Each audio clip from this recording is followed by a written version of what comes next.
les échanges continuent. Voilà. Les échanges continuent avec la table ronde 8 sur le plurilinguisme comme réalité économique pour l'enseignement supérieur.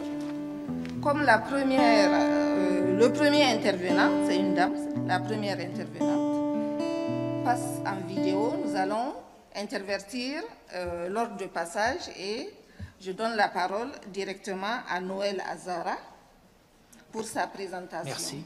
Vous avez la parole. Merci. Vous m'entendez? Oui? Non?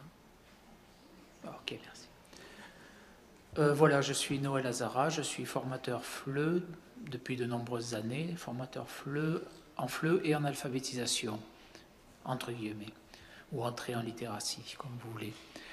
Et je suis également, je mène également un doctorat à l'Université de Saint-Étienne sous la direction de Marine Totosani et Valeria Villa Pérez. Voilà, moi je vais vous parler donc du languaging et des activités métalinguistiques dans les formations d'adultes migrants.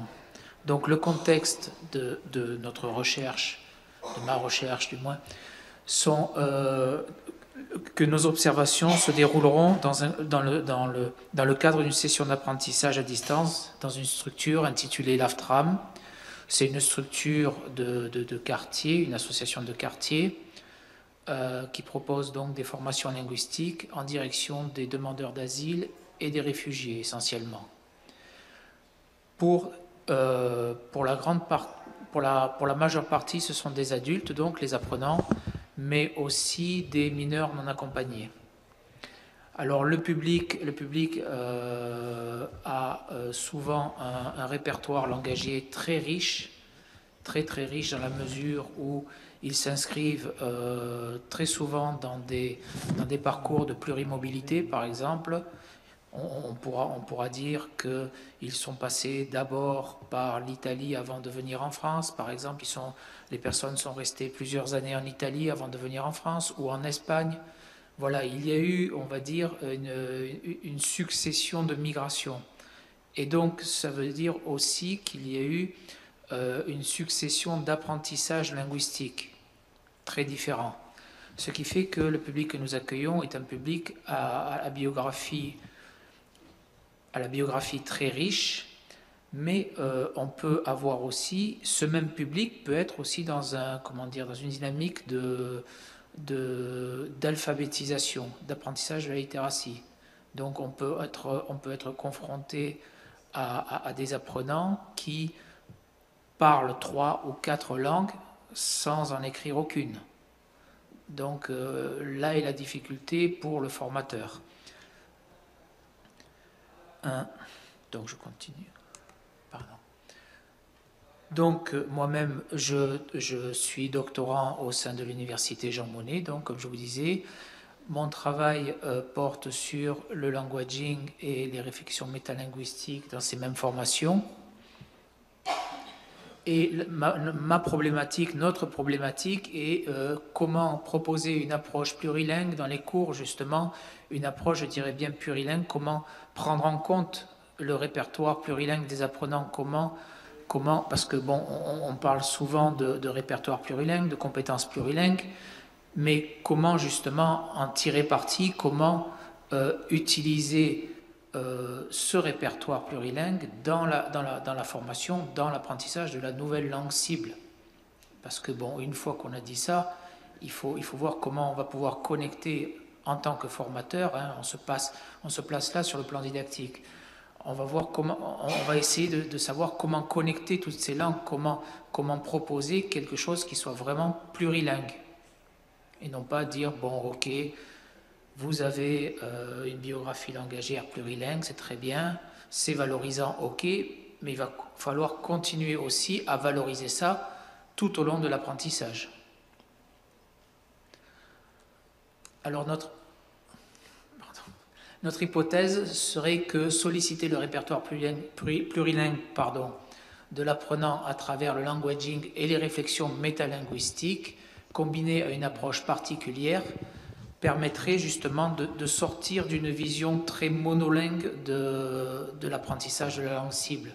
Parce que bien souvent, on demande aux apprenants de laisser à l'entrée de la classe de laisser son répertoire langagier, mais malgré tout, il est riche de ce répertoire, donc pourquoi ne pas l'exploiter?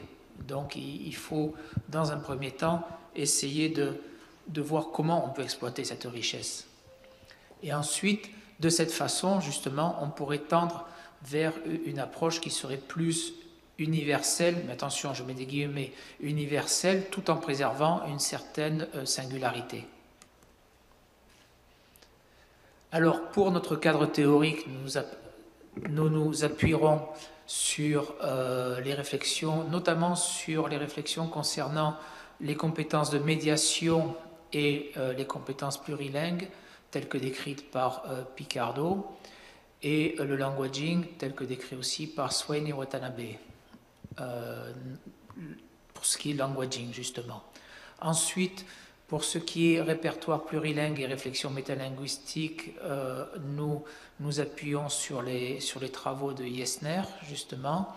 Et pour tout ce qui est multicompétences et voir un petit peu comment les langues sont organisées en réseau, nous nous inspirons des travaux de Cook, Vivian Cook. Ensuite, pour nos applications de classe, là, nous essayons d'avoir un œil un peu moins théorique et plus didactique en travaillant avec les recommandations de Sénoz et Gorter. Et pour ce qui est de l'organisation du répertoire plurilingue, nous nous inscrivons dans le courant, je dirais, qui est celui de Cook, Mondada et Larsen Freeman. Pour nos applications didactiques, bien sûr, nous nous inscrivons aussi dans la philosophie du CECR, je dis bien dans la philosophie, et sur les préconisations de Picardo concernant notamment la compétence de médiation. Pourquoi j'insiste sur cette compétence de médiation? Parce que justement, c'est elle qui va faire émerger ces répertoires plurilingues. C'est la compétence de médiation, la médiation du sens, puisque le languaging, justement, c'est co-construire du sens. Donc, co-construire du sens, ça veut dire qu'à un moment donné, il doit y avoir médiation. Voilà. Je sais pas. Donc, ensuite, pour nos applications de classe, nous allons utiliser bien sûr des outils plus on va dire, plus théoriques et descriptifs, on va dire, comme la grammaire méthodique du français de Rigel, Pella et Rioul, la grammaire du sens de l'expression de Charodot, mais nous allons surtout nous appuyer sur la grammaire de Gustave Guillaume, parce que justement nous estimons qu'il faut s'extraire un petit peu d'une vision par trop monolingue et prendre peut-être entre guillemets un peu de hauteur. Et justement les théories sur l'article, sur les temps, les verbes de Gustave Guillaume nous semblent intéressantes de ce côté-là, notamment lorsque nous avons affaire à des apprenants russophones par exemple, des apprenants aussi venant d'Arménie, d'Ukraine ou alors de Géorgie, qui ont une autre approche, une autre vision de la grammaire, et donc il est intéressant. Le but est justement aussi que l'enseignant, le formateur, sorte de sa zone de confort, aille vers les autres langues et parte de ce qu'est l'apprenant, de ce que connaît l'apprenant, d'une base. Il faut aller chercher quelque chose qui est familier à l'apprenant pour ensuite l'amener vers la langue cible et non pas le contraire, quoi. Je veux dire, ça sert à rien de lui dire, d'expliquer pendant 10 fois quelque chose et lui dire est-ce que tu as compris? Non, il va vous dire je n'ai pas compris. À ce moment-là, il faut chercher à partir d'où. Il faut revenir, il faut rembobiner pour voir à partir de quel moment il comprend. Pour ça, il faut que j'aille sur son terrain. Je dois aller sur son terrain, sur sa grammaire, sur sa langue, même si je ne la connais pas. C'est peut-être c'est peut-être une source d'inconfort pour moi, mais malgré tout, c'est mon job, entre guillemets, quoi. Je veux dire, je dois aller là. Alors, pardon. Donc la méthodologie sera une approche qualitative, empirico-inductive, inspirée de nos observations de terrain, de nos premières observations de terrain. Ce ne sera pas une observation longitudinale. Cette observation est faite justement dans le cadre de ma recherche du doctorat, mais c'est une observation, au contraire, qui est faite sur un instant de classe. Un instant de classe qui dure 3 heures, dans un cours de formation à distance, avec les outils classiques de formation, qui sont la visioconférence, les diapositives et le tableau blanc classique. Donc nous avons un petit groupe d'adultes, nous avons pris un petit groupe d'adultes, 4 adultes donc, plus le formateur. Alors les profils sont très différents, très divers donc.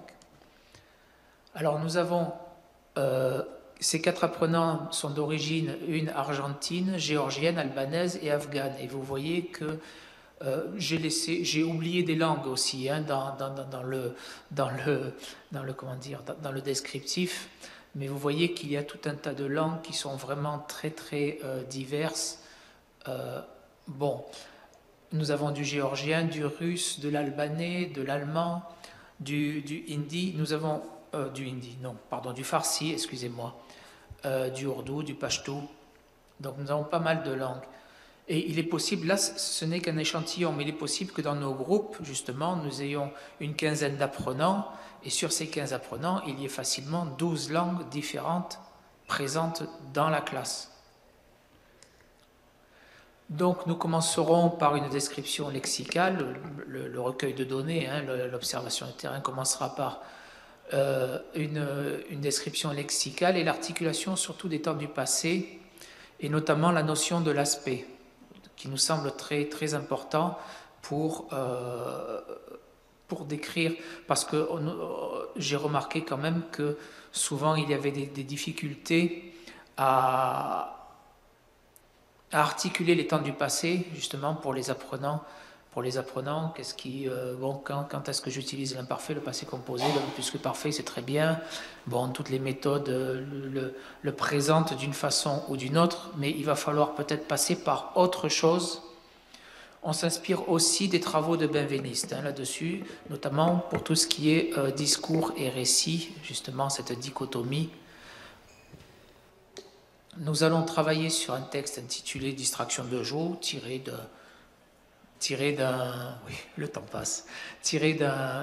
manuel, justement, d'un manuel de Fleu.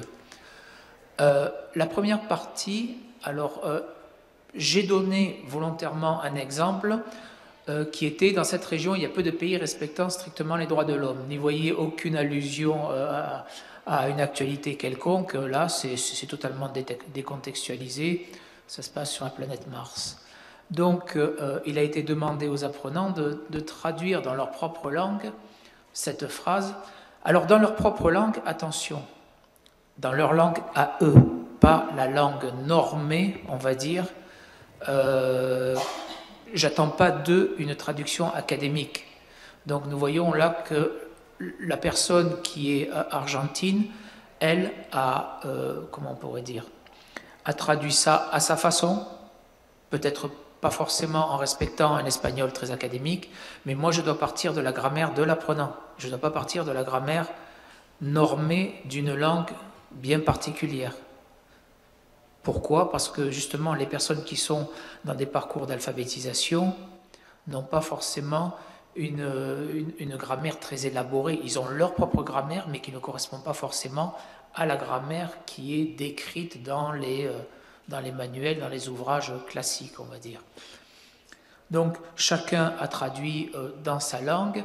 Moi, ce qui m'intéressait de voir, c'était ce participe présent, comment il allait être traduit dans les autres langues, et voir un petit peu s'il était possible de dresser des ponts, de voir, parce que le but est de dresser des ponts, de tisser un petit peu, d'intégrer cette nouvelle langue dans la toile du répertoire plurilingue déjà là. Et donc ça a été traduit dans plusieurs langues, hein, en albanais, en géorgien. Le farsi, je l'ai pas mis sur le PowerPoint, là, sur la diapositive. Mais ce qui est intéressant de voir là, c'est que lorsque ça a été traduit en espagnol, spontanément, l'élève géorgienne, l'apprenante géorgienne, a dit « ça ressemble trop au français ». Et ce qui est bizarre, ce qui est particulier, c'est que sa première langue, c'est le géorgien. Et son autre langue, dans son répertoire, elle a le russe. Mais sa première langue n'est pas forcément une langue latine. Et malgré tout, elle a mis en place des stratégies d'intercompréhension. Elle a mis en place elle a sollicité justement tous ces répertoires. Elle nous a parlé, d'ailleurs, elle nous avait déjà parlé dans un premier temps du fait qu'elle avait rencontré des italophones et qu'elle avait remarqué cette parenté justement entre les langues. Et justement, le but est de les faire travailler sur ces traductions, mais aussi sur les réflexions. Alors, dans un deuxième temps, nous avons travaillé sur les temps du passé, et j'ai posé la question de savoir s'il existait autant de temps du passé dans les autres langues, finalement. On me dit, waouh, mais il y a trop de temps à apprendre, il y a trop de ceci, trop de cela. Et alors, comment ça se passe dans votre langue? Alors, chacun me donne des exemples, chacun dit, voilà, chez moi, ça s'organise comme ça, et oui, il y a autant de temps du passé dans la langue espagnole. Et à un moment donné, l'apprenante géorgienne dit, chez nous, c'est beaucoup plus simple, il n'y a que 3 temps. Le passé, présent, futur. Ah ok, j'ai dit, bon, mais ça existe aussi dans d'autres langues. J'ai dit, par exemple, certaines langues sémitiques, comme l'hébreu, ont 3 temps, passé, présent, futur. Donc, comment est-ce que tu vas rendre, je lui ai dit, l'épaisseur d'un événement, l'épaisseur d'une narration dans le passé ou dans le futur? Elle me dit, je mets des petits mots avant et après. Et là, à ce moment-là, nous avons l'apprenante iranienne qui dit, spontanément, elle dit, il y a sûrement des adverbes, devant ou derrière, qui viennent dire que c'est avant ou après. Donc, on voit là qu'il y a vraiment une réflexion en profondeur, justement, sur la structure de la langue. Pas forcément la structure de la langue cible à apprendre, mais une réflexion aussi sur la structure des langues. Et donc, il ne s'agit pas de faire des linguistes non plus, mais il s'agit de réfléchir sur comment est construite la langue. Et là, c'est vraiment... c'est merveilleux, je dirais. Il faut conclure. Ah, désolé. Oh, j'en avais encore beaucoup à dire. Excusez-moi. Donc, notre recherche montre qu'il serait possible de proposer non seulement une approche plurilingue tenant compte de la totalité du répertoire langagier des apprenants, mais également de proposer des activités métalinguistiques pertinentes, donc s'appuyant sur ces mêmes ressources et compétences. Cette approche pourrait mettre en œuvre la compétence de médiation, notamment, pour proposer surtout une approche plurilingue, et je dirais une didactique plurilingue, ce qui est différent d'une didactique du plurilinguisme. Voilà, j'ai terminé. Merci. Merci, M. Azara. Excusez-moi, je voulais juste ajouter un petit truc concernant la traduction automatique. Là, on a parlé depuis hier, on parle de traduction automatique. J'ai un apprenant sociologue à qui j'ai demandé des productions écrites, mais qui est très volubile, on va dire, qui aime bien s'exprimer, qui aime bien parler. Je lui ai demandé des productions écrites et il m'a dit, écoute Noël, là j'y arrive pas, en français ça me bloque parce que j'ai pas tout le vocabulaire nécessaire pour exprimer ma pensée. Bon, il voulait parler de Bourdieu, il voulait parler de tout un tas de trucs comme... Et je lui ai dit, écoute, tu passes par un traducteur automatique au départ pour libérer l'écrit, pour libérer la parole, et petit à petit, on va essayer de s'en passer, on va essayer de se sevrer, entre guillemets, mais on pourrait aussi penser le traducteur automatique comme un outil, justement, d'apprentissage. Merci, M. Azara. Merci.